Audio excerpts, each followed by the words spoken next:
नमः सर्वेभ्य। मैं प्रवीण शिंदे कक्षा अष्टमी के 8वीं के तृतीय पाठ डीजी भारतम के प्रश्नोत्तर में आप सबका स्वागत करता हूं। इस पाठ में न केवल प्रश्नोत्तर का अर्थ, उत्तर एवं इसके साथ साथ ही हम लोग विशेषण, संधि, प्रत्यय और वाक्य निर्माण इन भागों पर चर्चा करने वाले हैं। विशेषतः ग्रामर का इनका अलग से वीडियो भी बनेगा, परंतु जब पाठ में आए हैं तो हमें समझकर ही आगे जाना है, बिना समझे आगे नहीं जाना है। तो चलो शुरू करते हैं। पहला क्वेश्चन है, अधोलिखितानां पदानां उत्तराणि एक पदेन लिखत। केवल वन वर्ड में लिखिए।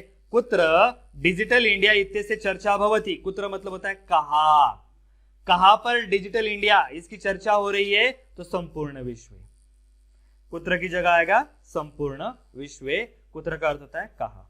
केन सह मानवस्य आवश्यकता परिवर्तते।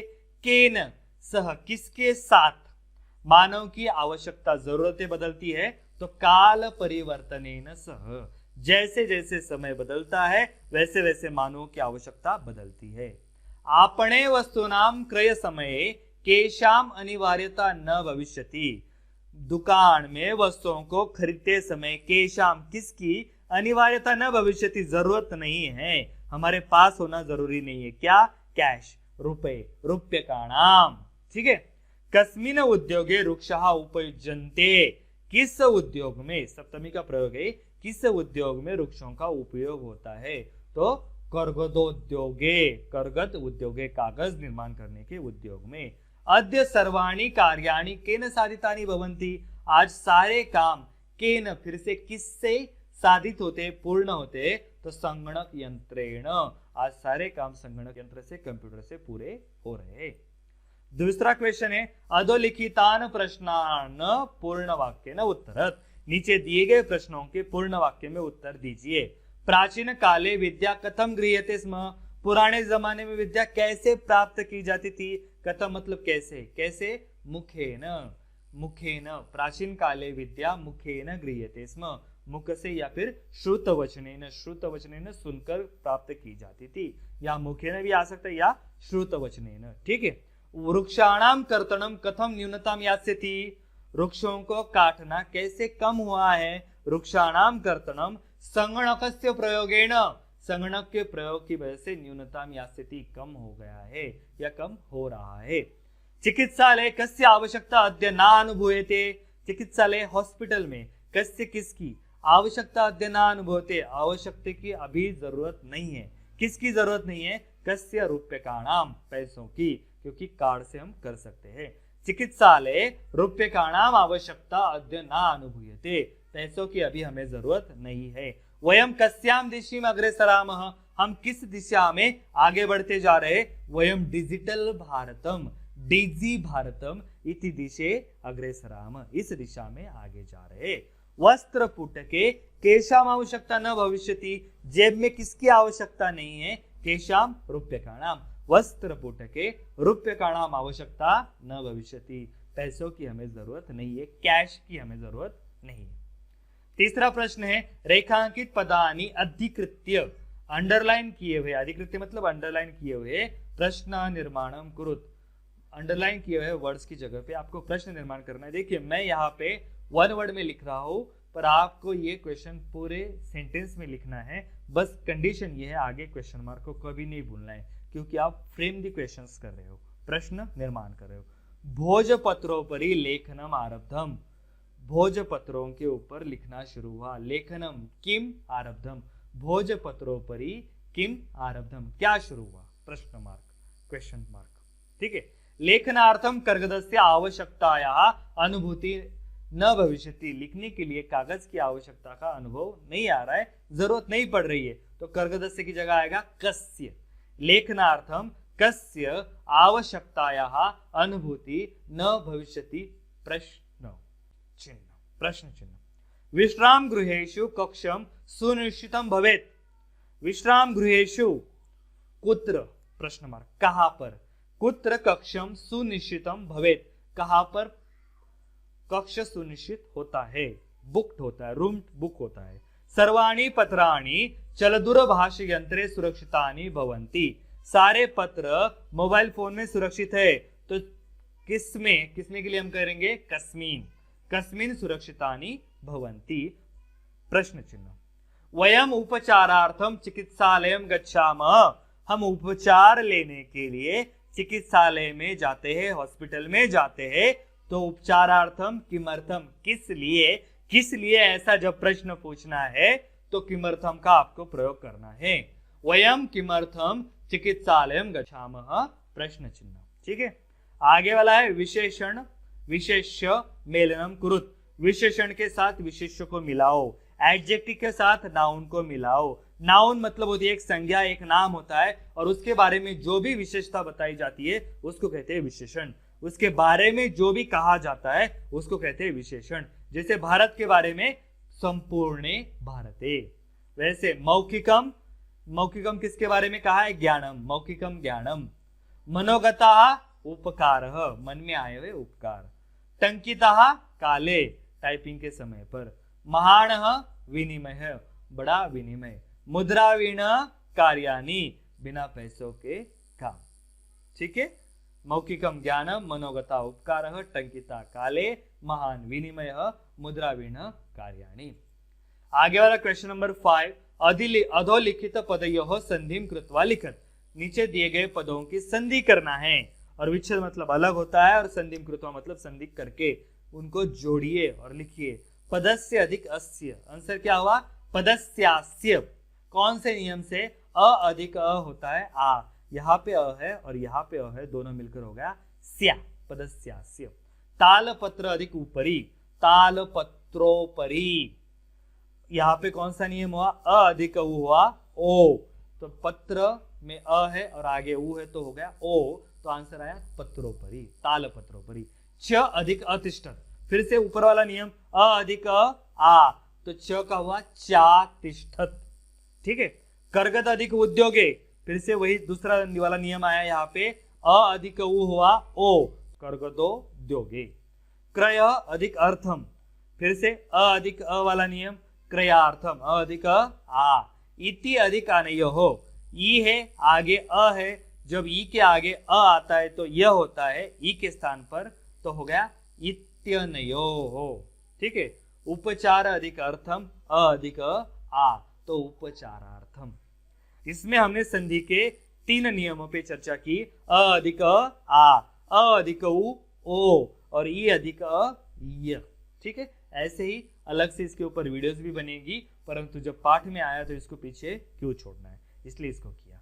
आगे वाला क्वेश्चन है, अधोलिखित तेन पदेन लघु वाक्यम निर्माणम कुरुत, नीचे दिए गए इस पद से छोटा सा वाक्य बनाओ। जिज्ञासा, जानने की इच्छा। मम मनसि वैज्ञानिकानाम विषय जिज्ञासा अस्ति, मेरे मन में वैज्ञानिकों के बारे में जानने की इच्छा है। आवश्यकता, जरूरत। अद्यत्वे लेखनार्थम कर्गदस्य आवश्यकता नास्ति, आज लिखने के लिए कागज की आवश्यकता नहीं है। सामग्री, साहित्य। लेखन सामग्री वृक्षाणामोल्कलेन निर्मीयते, लिखने के साधन वृक्षों की छाल से बनाए जाते हैं। पर्यावरण सुरक्षा, एनवायरमेंट सेफ।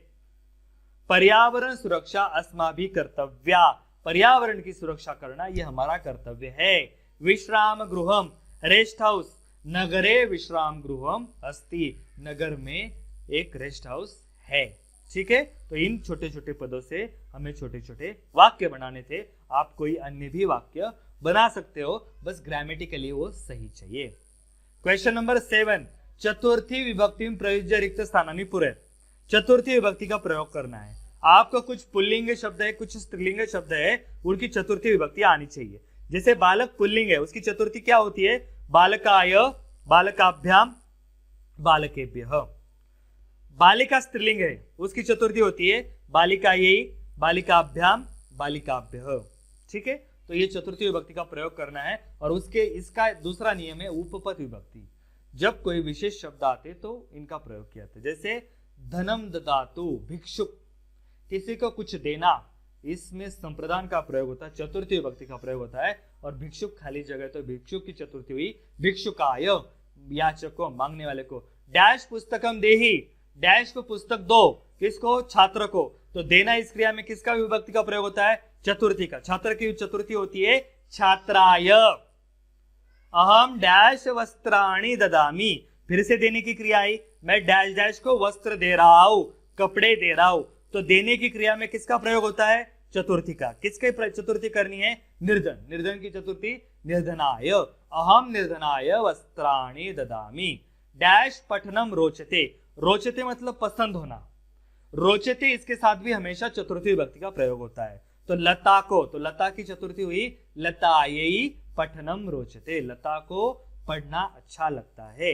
रमेशः डैश अलम, किसी को कोई चीज इनफ है, काफी है, पर्याप्त है, इस अर्थ से अलम शब्द का प्रयोग होता है। और जब अलम का प्रयोग होता है तो चतुर्थी का विभक्ति का प्रयोग किया था। रमेश सुरेश के लिए काफी है, इनफ है, तो सुरेशाय, रमेशः सुरेशाय अलम। और डैशः नमः, नमः नमस्कार करना, प्रणाम करना, इस अर्थ में हमेशा चतुर्थी विभक्ति का प्रयोग होता है। तो किसको नमस्कार कर रहे हो आप? अध्यापक को। अध्यापक पुल्लिंग है तो चतुर्थी हुई उसकी अध्यापकाय नमः। तो चतुर्थी विभक्ति का प्रयोग कब कब करना है? जब हम किसी को कुछ दे रहे, किसी को कोई चीज पसंद है, रोचते इस धातु के साथ, कोई किसी के लिए इनफ है इसके साथ, और प्रणाम करना, नमस्कार करना, इसके साथ हम चतुर्थी विभक्ति का प्रयोग करते हैं। आगे जैसे इंग्लिश में वन वर्ड सब्स्टिट्यूशंस होते हैं, वैसे हमारे संस्कृत में है अनेक शब्दों के लिए एक शब्द। ज्ञातुम इच्छा, जिज्ञासा, मतलब जानने की इच्छा के लिए क्या प्रयोग है? जिज्ञासा। कर्तुम इच्छा, चिकित्सा, चिकित्सा मतलब करने की इच्छा। पातुम इच्छा, पीने की इच्छा, उसके लिए वर्ड है पिपासा। भोक्तुम इच्छा, बुभुक्षा, खाने की इच्छा। जीवितुम इच्छा, जीने की इच्छा, उसके लिए जिजीविषा, वन वर्ड। पूरे अनेक पदों के लिए एक पद। गंतुम इच्छा, जाने की इच्छा, उसके लिए वर्ड है जिगिमिषा। आया समझ में? इन शब्दों से क्या होता है? हमारी वोकैबुलरी बढ़ती है, हमारे वाक्य में हम इनका प्रयोग कर सकते हैं, साथ ही साथ इनका अर्थ भी हमें समझ में आना चाहिए। जिज्ञासा, जानने की इच्छा, चिकित्सा, करने की इच्छा, पिपासा, पीने की इच्छा, बुभुक्षा, खाने की इच्छा, जिजीविषा, जीने की इच्छा, जिगमिषा, जीने जाने की इच्छा। देखिए, अब आप बोल रहे हो कि ये सर ने कहां से लाया? कहीं से नहीं लाया, पाठ में ही है, बस हम उस पार्ट को इग्नोर करते हैं। और संस्कृत भाषा सीखते समय हमें छोटी छोटी सी चीज को भी इग्नोर नहीं करना है, इसलिए मैंने ये क्वेश्चन लिया है। आगे वाला भी इस प्रकार है। इस पार्ट में आपको और एक प्रत्यय सिखाया है, तुमुन प्रत्यय। और तुमुन प्रत्यय की विशेषता है जिसमें सिर्फ तुम शेष बचता है, लास्ट में तुम रहता है। यह प्रत्यय के लिए अर्थ में प्रयोग होता है, जिसके पढ़ने के लिए, लिखने के लिए इस अर्थ में प्रयोग होता है। और इसमें शेष क्या रहता है? तुम। जैसे क्री प्लस तुमुन, तुमुन प्रत्यय में शेष रहता है तुम, क्री का हुआ कर, कर तुम, अर्थ हुआ करने के लिए इस अर्थ में प्रयोग होता है। दा प्लस तुमुन, तुमुन में शेष रहा तुम, दा तुम, देने के लिए। खाद प्लस तुमुन, तुमुन में शेष रहा तुम, खादी तुम, खाने के लिए। पठ प्लस तुमुन, पठी तुम, पढ़ने के लिए। लिख प्लस तुमुन, तुमुन में शेष रहता तुम, लिखी तुम, लिखने के लिए। गम प्लस तुमुन, गन तुम, जाने के लिए। देखिए, ये तुमुन प्रत्यय हुए, कत्वा और लेप, ये तीन प्रत्यय आपको कक्षा अष्टमी में है और यही कक्षा नवमी में भी है। तो इनकी हमें प्रैक्टिस करनी चाहिए, पाठ के बीच बीच में जहां भी आए इनको समझना चाहिए। जैसे क्रू प्लस तुमुन, कर तुम, दा प्लस तुमुन, दा तुम, खाद प्लस तुमुन, खादी तुम, पठ प्लस तुमुन, पठी तुम, लिख प्लस तुमुन, लिखी तुम, गम प्लस तुमुन, गन तुम। ठीक है, इस पार्ट में हमने पाठ के प्रश्नोत्तर देखे, विशेषण विशेषण देखा, संस्कृत में वाक्य बनाने सीखे, संधि के 3 नियम सीखे, कुछ प्रत्यय सीखे और अनेक पदों के लिए संस्कृत में एक पद, ये भी हमने इस पाठ में सीखा है। ऐसा सीखने के लिए आपको और कहीं पर भी नहीं मिलेगा। अगर ये वीडियो आपको पसंद आया है, ये पाठ आपको समझ में आया है, तो वीडियो को लाइक कीजिए, बाकी लोगों के साथ इसको शेयर कीजिए ताकि उनको भी ये चीजें समझ में आए, और मुझे प्रोत्साहित करने के लिए चैनल को सब्सक्राइब कीजिए ताकि मैं आपके लिए और मजेदार और इंटरेस्टिंग ज्ञान से भरे हुए वीडियो बना पाऊं। जी हाँ, धन्यवाद।